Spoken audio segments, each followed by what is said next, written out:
प्यारे बच्चों, ये वीडियो एक प्रैक्टिस सेट होने जा रहा है। ये कुल 10 प्रश्नों का एक प्रैक्टिस सेट है और गणित विषय से संबंधित क्वेश्चन है इसमें। और सारे क्वेश्चन आप ओरल जवाब दे सकते हैं, मौखिक रूप से आप इन सभी प्रश्नों के हल बता सकते हैं। तो इसी पर्पज़ से इसको बनाया गया है। इसे मैंने भी अपने बच्चों के लिए बनाया था और हम चाहते हैं कि आप सब भी इसको हल करें। तो देख लीजिए, पहला प्रश्न है, निम्न में से 10 के गुणज कौन से हैं? 10 के गुणज, गुणज मीन्स मल्टीपल, गुणज मीन्स मल्टीपल। तो 10 के गुणज कौन से हैं? मीन्स 10 के पहाड़े में जो आता है, जो भी संख्या 10 के पहाड़े में आएगी वो 10 के गुणज कही जाएगी। तो 10 है, 20 भी है, 30 है, 40, 50, 60, 70, 80, 90, 100, 110, 120। इस तरीके से वो सभी संख्याएं जो 10 के पहाड़े में आती हैं या 10 को बार बार मल्टीप्लाई करने पे जो संख्या प्राप्त होती है वो संख्या 10 के गुणज कही जाएगी। सिंपल सी बात है, वो सभी संख्याएं 10 की गुणज होंगी जिसके अंत में यानी इकाई अंक पे 0 होगा। इकाई अंक पे अगर 0 है तो वो संख्या 10 का गुणज होगी। ठीक है, तो इसमें देख लीजिए, ऑप्शन ए 10 है, बी 100 और सी थाउजेंड्स और डी सभी। तो हम लोग जाहिर सी बात है सभी पे टिक करेंगे क्योंकि 10, 100 और 1000 ये सभी जो है 10 के गुणज है। ठीक है बच्चों, अब हम लोग चलेंगे अगले प्रश्न की तरफ। प्रश्न संख्या 2 देखिए। प्रश्न संख्या 2 दे रखा है 26 गुणे 10। अब इक्वल टू करके उसने रिक्त स्थान छोड़ रखा है। रिक्त स्थान में क्या भरेंगे? तो 26 गुणे 10 है तो रिक्त स्थान में क्या भरेंगे? जाहिर सी बात है 26 गुणे 10 करेंगे। 26 गुणे 10 करेंगे, कितना उत्तर आएगा? तो अगर आप इसको मल्टीप्लाई करके देख लीजिए, ऐसे कुछ मल्टीप्लाई करने की जरूरत नहीं है। जब भी कभी 10 या 10 के मल्टीपल से गुणा करते हैं हम लोग, 26 है तो 26 को 10 से गुणा करेंगे, मीन्स क्या है, यहाँ पे 1 जीरो बढ़ा देंगे। ठीक है, अगर ये यहाँ पे 100 होता तो हम लोग 2 जीरो बढ़ा देते क्योंकि 100 में 2 जीरो होता है। तो इस तरीके से जो उत्तर प्राप्त होता है यही आएगा 260। ठीक है, 260। इस तरीके से 10 या 100 या 1000 का मल्टीप्लाई करना बहुत ही आसान होता है। क्या करना है? 26 लिखना है, 10 से गुणा करना है, मीन्स आपको 26 लिख के उसके आगे 1 जीरो बढ़ा देना है। 10 में 1 जीरो होता है इसलिए 1 जीरो बढ़ाएंगे। अगर हम 100 से गुणा करते तो 2 जीरो बढ़ाते, 1000 से गुणा करते तो 3 जीरो बढ़ाते। तो इस तरीके से 260 प्राप्त हो रहा है, यानी कि 26 गुणे 10 कितना आंसर आएगा? 260। तो यानी कि डी उत्तर हमारा सही है। ठीक है बच्चों, अब हम लोग चलेंगे अगले प्रश्न की तरफ। प्रश्न संख्या 3 देखिए। प्रश्न संख्या 3 है 350 गुणे 0 बराबर कितना होगा? 350 गुणे 0 कितना होगा? तो जाहिर सी बात है 0 से गुणा किया जा रहा है, 0 से गुणा किया जा रहा है। देख लीजिए, 0 से गुणा किया जा रहा है। 350 गुणे 0, जाहिर सी बात है 0 से गुणा करने पे उत्तर 0 आता है। ठीक है, कितनी भी बड़ी संख्या हो, कितनी भी बड़ी संख्या हो, उसमें अगर हमने 0 से गुणा कर दिया, सपोज करिए हमने लिख दिया 3,75,890, इतनी बड़ी संख्या है, 0 से गुणा कर दिए, उत्तर कितना आएगा? 0 आएगा। कितनी भी बड़ी संख्या हो, अगर हम लोग 0 से उसमें गुणा कर देंगे तो उत्तर क्या आएगा? 0 आएगा। तो इसका आंसर कितना हो जाएगा? सी आ जाएगा। ठीक है, सी उत्तर करेक्ट है। अब हम लोग चलेंगे अगले प्रश्न की तरफ। प्रश्न संख्या 4 देखिए।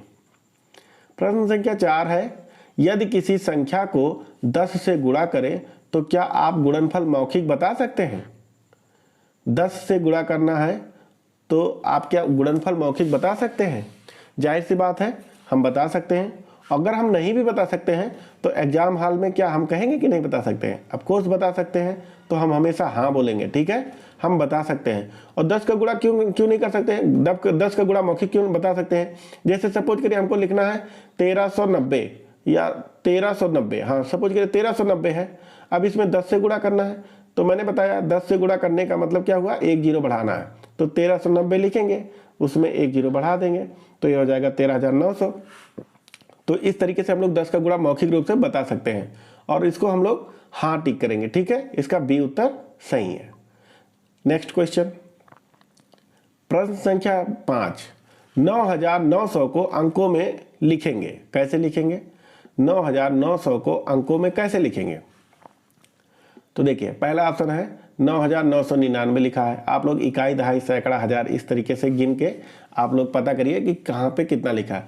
अब कुछ बच्चे इसको डी को टिक कर सकते हैं कि ये तो सर 9000 लिखा, फिर 900 लिखा है, बट ये 9900 थोड़ी ना लिखा है। ये कितना लिखा है? इकाई, दहाई, सैकड़ा, हजार, 10,000, लाख, 10 लाख, इस तरीके से पढ़ेंगे तो पता चलेगा ये 90,900 लिखा हुआ है। 90,900 लिखा हुआ है। तो हम लोगों को लिखना कितना है? 9,900। तो इसके अनुसार कौन सा उत्तर सही होगा? बी उत्तर सही होगा, 9,900। ठीक है बच्चों, अब हम लोग चलेंगे अगले प्रश्न पे। प्रश्न संख्या 6 है। प्रश्न संख्या 6 देखिए, 11 को अगर 121 बार जोड़ा जाए तो उत्तर क्या आएगा? 11 को 121 बार जोड़ना है, 11 और इसी को 11 11 121 बार जोड़ना है। अब सोचिए, 121 बार हम लोग लिख के तो जोड़ नहीं सकते हैं, तो क्या होगा? किसी भी संख्या को बार बार जोड़ने का मतलब हुआ कि उसको उतनी बार गुणा कर देना, यानी कि 11 को 121 बार जोड़ने का मतलब कि 11 को 121 से गुणा कर दिया जाए। ठीक है, जो उत्तर प्राप्त होगा वही हमारा आंसर होगा। ठीक है, तो देख लीजिए उत्तर कितना आएगा। इसको गुणा करेंगे तो आपको पता चलेगा कि ये आएगा 1331। ठीक है, 1331 आएगा, क्योंकि जो 111 है ये जो है हमको 111 जो 121 जो है 121 11 गुणे 11 प्राप्त होता है। ठीक है, 11 गुणे 11 से 121 मिलता है, और एक 11 और कर देंगे तो इस तरीके से कुल मिला के 11 गुणे 11 गुणे 11 हो जाएगा, यानी कि 11 का क्यूब हो जाएगा। 11 का क्यूब जो होता है वो आएगा 1331। ठीक है, 1331।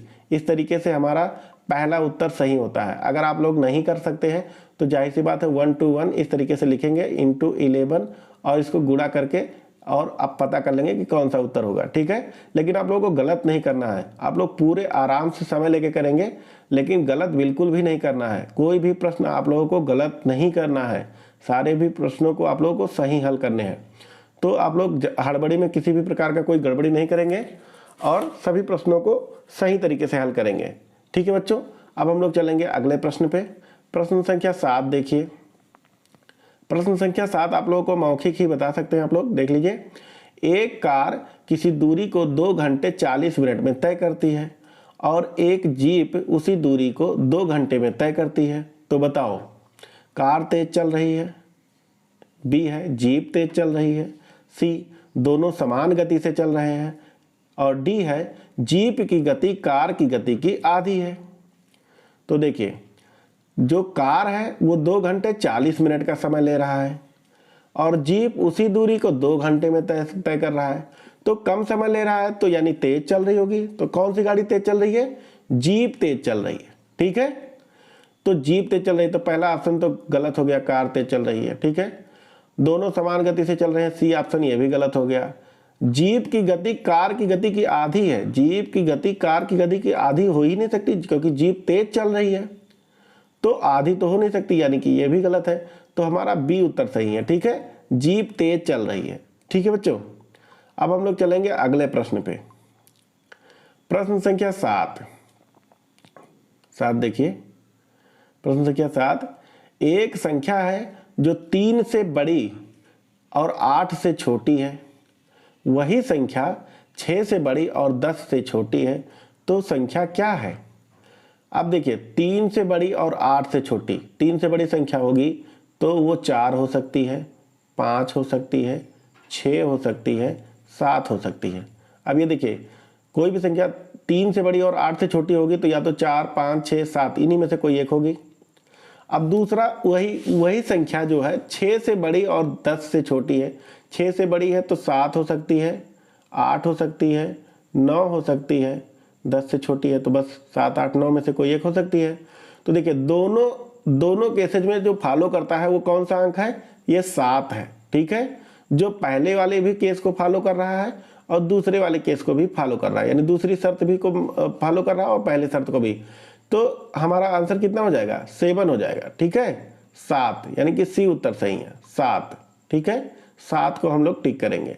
इस तरीके से बहुत ही आसान से प्रश्न पूछे जाएंगे एग्जाम में और आप लोग आसानी से हल करेंगे और कोशिश करेंगे कि एक भी क्वेश्चन आप लोगों का गलत ना हो।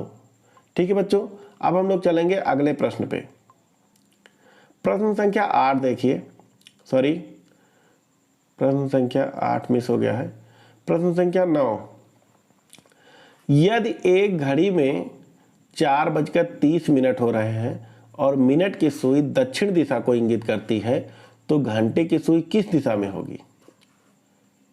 4:30 हो रहा है तो सीधा सा बात हम लोग घड़ी बना लेंगे। ठीक है, घड़ी बना लेंगे। एक सपोज करिए घड़ी है और इस घड़ी में यहाँ पे 12 हो गया, यहाँ पे 6, यहाँ पे 3, यहाँ पे 9, इस तरीके का घड़ी बना लिया हमने। अब देखिए यहाँ पे 4 बज रहा तो घंटे की सुई यहाँ होगी और मिनट की सुई 4:30 हो रहा है तो 6 पे होगी। ठीक है, कह रहा है मिनट की सुई जो है, मिनट की सुई दक्षिण दिशा में है। ये दक्षिण है, ये दक्षिण दिशा है, दक्षिण दिशा में है मिनट की सुई, 6 की तरफ है, ये बता रहा है कि दक्षिण है। तो घंटे की सुई किस दिशा में होगी। अगर ये दक्षिण है तो ये उत्तर होगा, ये उत्तर होगा, ये पूरब होगा, क्योंकि दक्षिण और उत्तर की तरफ अगर हम मुंह करेंगे तो दाहिने हाथ पे पूरब होता है, तो ये पूरब हो जाएगा और ये हो जाएगा पश्चिम, ये पश्चिम हो गया। हमको बताना है कि ये घंटे की सुई किस दिशा में है, तो घंटे की सुई यहाँ पे है, तो घंटे की सुई अगर ये है तो किस दिशा में है, दक्षिण पूर्व, दक्षिण पूर्व दोनों के बीच में है, ना तो दक्षिण है ना तो पूर्व में है, दक्षिण पूर्व में है, यानी कि हमारा उत्तर कौन सा हो जाएगा, सी उत्तर सही है, दक्षिण पूर्व। ठीक है बच्चों, दक्षिण पूर्व। अब हम लोग चलेंगे अगले प्रश्न की तरफ।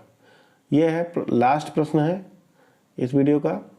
75 का एक गुणनखंड है, 75 का एक गुणनखंड है, तो 75 का गुणनखंड क्या है, 1 होगा 75 का गुणनखंड, उसके बाद में 3 भी होगा,